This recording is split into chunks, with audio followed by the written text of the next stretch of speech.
জাররা পরিমাণ গুনাহ নিয়ে যদি কবরে যাই, ওই কবরের দুই পার্শ্বের মাটির চাপ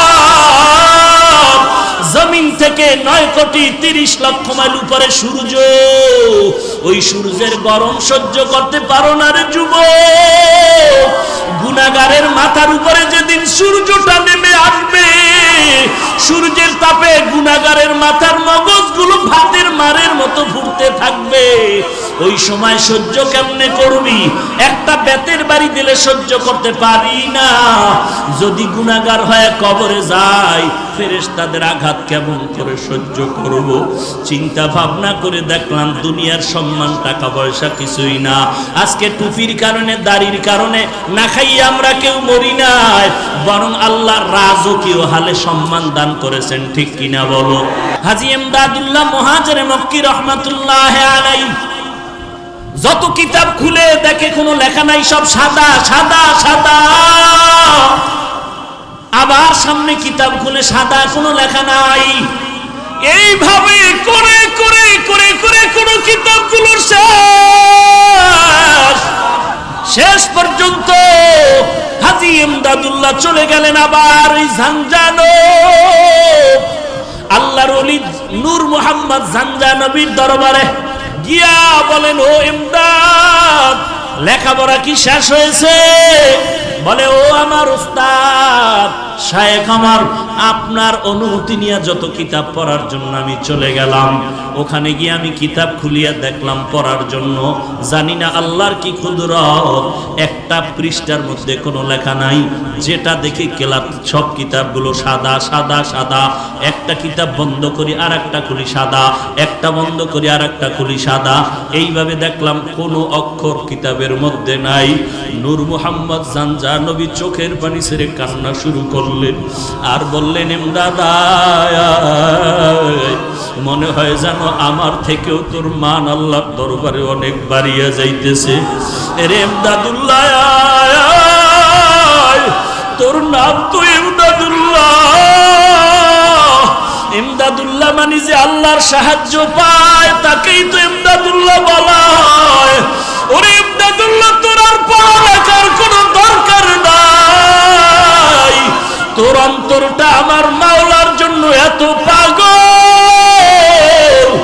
আর লেখাপড়া লাগবে না। আমার আল্লাহ তোর দিলের তামান্নার উপরে আমার আল্লাহ এত রাজি হয়ে গেছেন। আল্লাহর কাছে দোয়া করি, আল্লাহ যেন ইলমের নূর তোর সিনার মধ্যে ঢেলে দেয়। লেখাপড়া লাগবে না।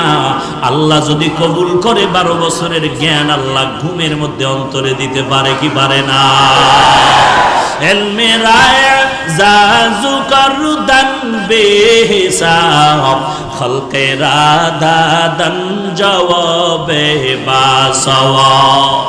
এই আল্লাহর বান্দা কাফিয়া পড়ার পরে আর পড়তে পারে না, কারণ পড়ার জন্য যে কিতাব খুলে দেখে লেখা নাই সাদা সাদা সাদা। এই ইমদাদুল্লাহ কেমন একজন আল্লাহর কুতুব! এই হাজী ইমদাদুল্লাহ আমার নবীর শানে যখন দুরূদ পড়তেন, নবীর দরুদে দাঁড়ায় যাইতেন। এই হাজী ইমদাদুল্লাহ যখন বসতেন ঘুমাইতেন, পাও দুটো বাঁকা করে বসতেন ঘুমাইতেন। কেউ প্রশ্ন করছেন, শায়েখ আপনি পাও সোজা করে কেন ঘুমান না? হাজী ইমদাদুল্লাহ বলে, জানো না রে ভাই, রশিদ আহমদ গাঙ্গুহি রহমাতুল্লাহ আলাইহি কি বলেন, ওরে রশিদ, আমি ইমদাদুল্লাহ যত চেষ্টা করি পাওটা সোজা করে ঘুমানোর জন্য, আমি ডান দিকে খুলতে গিয়া ভয় পাই, আমি বামে ডা পা খুলতে গিয়া ভয় পাই, আমি সামনে পা খুলতে গিয়া ভয় পাই, আমি পেছন দিকে পা খুলতে যাই ভয়। কারণ আমি যেদিকেই তাকাই দেখি আল্লাহর নূরের তাজাল্লি, আল্লাহ তাআলার নূরের তাজাল্লি দেখতে পাই। আল্লাহর নূরের তাজাল্লির ভয় আর আদবের ভয় আমি পাও খুলে শুইতে পারি না। আমি পাও বাঁকা হয়ে বসি, পাও বাঁকা করে শুই।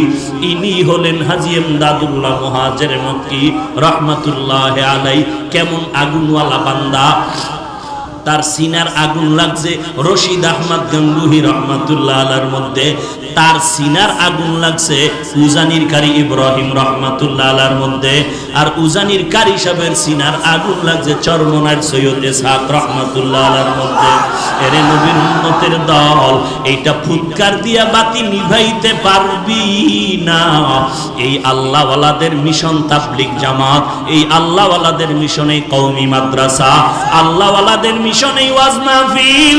অতএব এদিকে যদি কেউ আঙ্গুল বাঁকা করে তাকাও, আল্লাহর কসম তোর চোখ দুটো অন্ধ হয়ে যাবে, তোর আঙ্গুল বাঁকা হয়ে যাবে। দেওবন্দি এই ইলমের নূর বন্ধ করতে পারবি না। ইলমে রায়া জাজু করদান বেহিসাব, খলকে রাদাদান জওয়াবে বাসওয়াব। আমরা দেওবন্দি বলে জিকির করি, আমরা তাবলীগ বলে জিকির করি, আমরা উজানি চরমনাই বলে জিকির করি। টুপির কারণে সম্মান কমে নাই, বরং বেড়েছে। দাড়ির কারণে সম্মান কমে নাই, বেড়েছে। টুপির কারণে সম্মান কমে নাই, বেড়েছে। কোরআন পড়ার কারণে সম্মান কমে নাই, বেড়েছে। সার্টিফিকেট না থাকার কারণে সম্মান কমে নাই, বেড়েছে। অতএব এখন দুনিয়ার জিন্দেগি পাইলাম, আখিরাতের জিন্দেগি যেন নষ্ট হয় না যায়, এই জন্য গুনাহের পথেও যাই না। আজকে যদি শার্ট প্যান্ট টাই লাগাইয়া একটা হারমোনিয়াম নিয়ে রাস্তায় গান গাইতাম, কে আমার গান না শুনতো? কিন্তু না, দুনিয়াটা কিছুই না। এখানে আসছি, ঘর পর্যন্ত যাওয়ার গ্যারান্টি কারো হাতে নাই। চোখ দুইটা বন্ধ করে তাকায় দেখলাম লেখাপড়ার জীবনে কত বন্ধু বান্ধব ছিল, আজকে নাই। লেখাপড়া খেলার মাঠে কত বন্ধু নিয়ে আড্ডা দিছিলাম, আজ অনেকেই নাই। এমন একটা দিন খবর আসবে তুমিও নাই, জমিনের মধ্যে আমিও নাই। এরে আল্লাহর বান্দা, মরণ থেকে পালানোর কোনো সুযোগ নাই। অতএব পায়ে হাত রেখে বলি, রে যুবক, পা দুটো আগায় দাও। আমি পায়ে হাত রেখে বলি, আর নবীর কাতাস ধরে যুবক, তোর মতো যুবক স্কুলে পড়ে, কলেজে পড়ে, নামাজ বাদ দেয় না, নাই? তোমার মতো যুবক কোটি টাকার ব্যবসা করে, হালাল খায় হারাম খায় না, অভাব নাই। তোমার মতো যুবক ব্যবসা করে, মিথ্যা কথা বলে না, অভাব নাই। তোমার মতো যুবক ড্রাইভারি করে, নামাজের সময় নামাজে দাঁড়ায় যায়, অভাব নাই। তোমার মতো যুবক সন্তান ব্যবসা করে, শ্রমিকের কাজ করে, এক ওয়াক্ত নামাজ বাদ দেয় না, বলো তুমি কেন পারবা না? চোখ দুইটা বন্ধ করে একটু তওবা করো। এরে আল্লাহর বান্দা, বালিশে মাথাটা লাগায় যখন ঘুমাও, অন্তরকে জিজ্ঞাসা কর, কত মানুষ ঘুমের ঘরেও তো মরে যায়। তোমার আমার যদি ঘুমের ঘরে আজরাইল এসে হাজির হয়ে যায়, কি জবাব দিবি রে যুবক? পা দুটো আগায় দে। আমি পায়ে হাত রেখে বলি, গুনাহের কাজ করিস না রে যুবক, তওবা কর,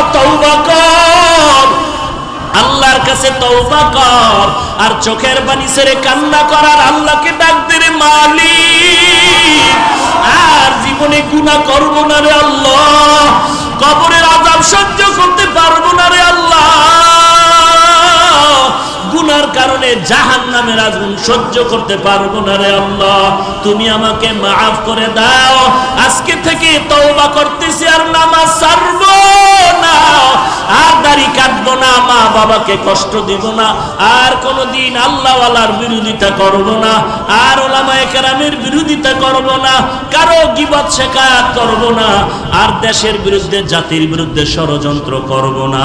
আজকে থেকে সহিভাবে ওই কোরআনটা পড়ব। হাজারো হাজারো মানুষ এ জমিনের মধ্যে আছে, একটা মানুষের এত দাম নাই কোরআনওয়ালা বান্দার যত দাম। কোরআন এমন একটা কিতাব, যে কিতাবের মধ্যে কোনো ভুল নাই, বরং এই কিতাবের মধ্যে ভুল থাকা তো দূরের কথা, ভুলটা থাকা আছে না নাই সন্দেহ করিয়া খুঁজতে গিয়া হাজারো হাজার বেঈমান কালেমা পড়ে মুসলমান হয়ে গেল। দুনিয়াতে যত কিতাব আছে যে কোনো কিতাবের সবক একবার দুইবার তিনবার শুনতে ভালো লাগে, এরপর আর মজা লাগে না। বরং আল্লাহর কালাম বান্দা যতবার বলবে, কণ্ঠ ভালো সুর ভালো, তত মজাই লাগে। কথা ঠিক নেই? আলহামদুলিল্লাহি রাব্বিল আলামিন আর রহমানির রহিম মালিকি ইয়াউমিদ্দিন ইয়্যাকা না'বুদু ওয়া ইয়্যাকা নাস্তাঈন ইহদিনাস সিরাতাল মুস্তাকিম সিরাতাল লাযীনা আন'আমতা আলাইহিম গায়রিল মাগদুবি আলাইহিম ওয়ালাদ-দাল্লিন।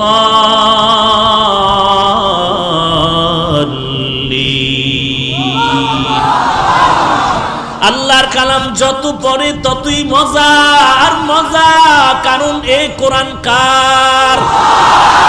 ইন্নামাল মুমিনুনা আল্লাযীনা ইযা যুকিরাল্লাহু ওয়াজিলাত কুলুবুহুম ওয়া ইযা তুলিয়াত আলাইহিম আয়াতুহু যাদাতুহুম ঈমানা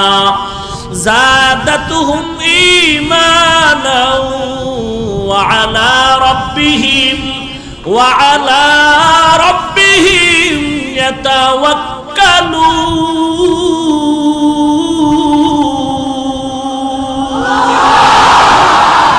ই কালামে জিন্দা কুরআনে হাকিম হিকমতে উলা ইয়াজালাসতু কাদিম জামিউল ইলম ফিল কুরআনে হাকিম তাকাসারাত আনহু আফহামুর রিজালি। এমন একটা কিতাব আল্লাহ দান করলেন। আমরা বাংলা ভাষা শেখার জন্য একটা বই পড়েছিলাম, বইয়ের নাম আদর্শ, পৃষ্ঠা সংখ্যা 10। এরে আল্লাহর বান্দা, আল্লাহ সবাইকে জ্ঞান দান করছেন, জ্ঞান খাটা একটু চিন্তা করে জবাব দাও। মানুষকে আল্লাহ চিন্তা করার মতো মেধা দান করছেন, করো। পশুকে আল্লাহ দান করেন নাই। এজন্য আল্লাহ বারবার বলেন, আফালা তাতাফাক্কারুন আফালা তাকিলুন আফালা তুবসিরুন।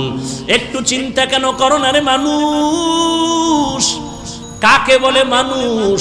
যেই বান্দার হুশ আছে, তার মান আছে, এরেই বলে মানুষ।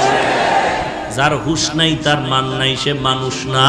যেই আল্লাহ বলেন মানুষের মতো শ্রেষ্ঠ জমিনে কেউ নাই, কোরআন শরীফের আয়াতে ওই আল্লাহ ওই কোরআনের আরেক আয়াতে বলেন অধিকাংশ মানুষ চতুষ্পদ জন্তু থেকে খারাপ।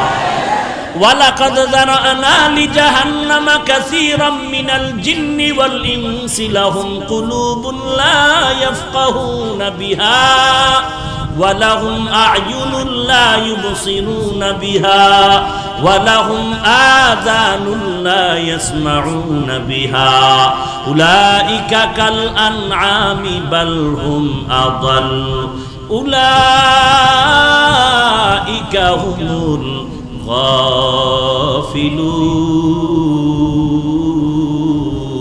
গাফিলুন। আল্লাহ বলেন অধিকাংশ মানুষ আর জিনের জন্য জাহান্নাম। যাদেরকে আমি আল্লাহ আকল দিলাম, আকল দিয়া চিন্তা করে না, কলব দিয়া ফিকির করে না। আমি আল্লাহ কান দিলাম শ্রবণ করার জন্য, যা শুনতে বলছি তা শুনে না। আমি আল্লাহ চক্ষু দাঁড় করলাম দেখার জন্য, যা দেখতে বলছি বান্দা তা দেখে। মা বাবারে দেখবি, বান্দা মা বাবারে দেখে না। আল্লাহর কোরআন দেখবি, আল্লাহর বান্দা কোরআন দেখে না। 24টা ঘন্টা ঘুমের টাইম ছাড়া শুধু মোবাইল দেখে। কি দেখে? কি সওয়াবের জিনিস দেখে? হ্যাঁ, এরে আল্লাহর বান্দা, আল্লাহ বলেন এমন অধিকাংশ মানুষগুলো জাহান্নামী, চতুষ্পদ জন্তু থেকে খারাপ। চতুষ্পদ জন্তু গরু ছাগল ভেড়া বকরি দিয়ে তাকাও, এদের 24টা ঘন্টার কর্মসূচি ঘুমাইবে আর খাইবে আর বাথরুম। আর কোন চিন্তা আছে? শুধু খানা, ঘুম আর বাথরুম। এরে আল্লাহর গোলাম, তোমারও যদি এমন হয়, তুমি সময় পাইলেই ঘুমাও, সময় পেলেই তুমি খানার ধান্দায় দৌড়াচ্ছ। রাতের বেলাও খানার ধান্দা, রিজিকের ধান্দা, কেমনে বড়লোক হওয়া যায়, কারে আঙ্গুল দেওয়া যায়, কার ক্ষতি করা যায়, কার সম্পদ নষ্ট করা যায়, কার হক নষ্ট করা যায়, কার টাকা চুরি করা যায়, কার টাকা ডাকাতি করা যায়, কার উপরে জুলুম করা যায়। 24টা ঘন্টা তুমি ফিকির করো তুমি কার ক্ষতি করিয়া বড়লোক হয়ে যাইবা। তোমার 24টা ঘন্টা খানার চিন্তা, এরপরে ঘুমের চিন্তা, আর তোমার বাথরুমের চিন্তা। যদি এমনটাই তোমার কর্মসূচি হয়, তোমার জ্ঞান দিয়া জবাব দেও, গরুর মধ্যে আর তোমার মধ্যে ব্যবধান কোথায়? গর্ব সুরত আদমি এনসাবুদে আহমদবু জাহলো হামেক সাবুদে আদমিরা আদমিয়ত লাজমাস উদরাগর বুনা বাশদ হই জমাস। সামলে মহা মুসিবত। ভাইরা আমার,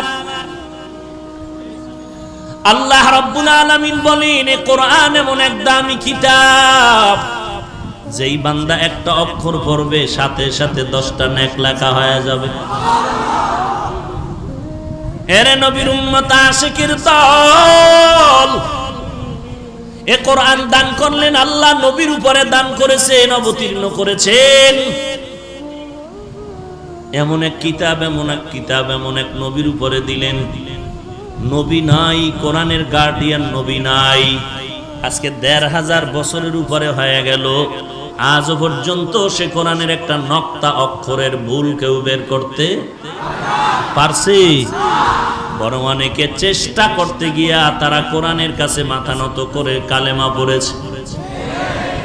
ওরে আল্লাহর গোলাম, এমন একটা সুন্দর কিতাব, এই কিতাব হিন্দুরা পড়বে নাকি? বলো, এই কিতাব খ্রিস্টানরা পড়বে নাকি? এই কিতাব ইহুদিরা পড়বে নাকি? এই কিতাব নাসারা পড়বে নাকি? এই কিতাব বৌদ্ধরা পড়বে নাকি? কারা পড়বে? আজকে বড় দুঃখ লাগে, মুসলমান কোরআন পড়তে শিখে না। কোথায় গেল সেই দিনের ফজরের নামাজের পরে মক্তবে কোরআনের আওয়াজ? ফজরের নামাজের পর গ্রাম থেকে শুরু করে শহর পর্যন্ত মসজিদের বারান্দায় বারান্দায় এলাকার ছেলে মেয়েরা কোরআন তেলাওয়াত করে। কোথায় গেল সেই মক্তবের আওয়াজ?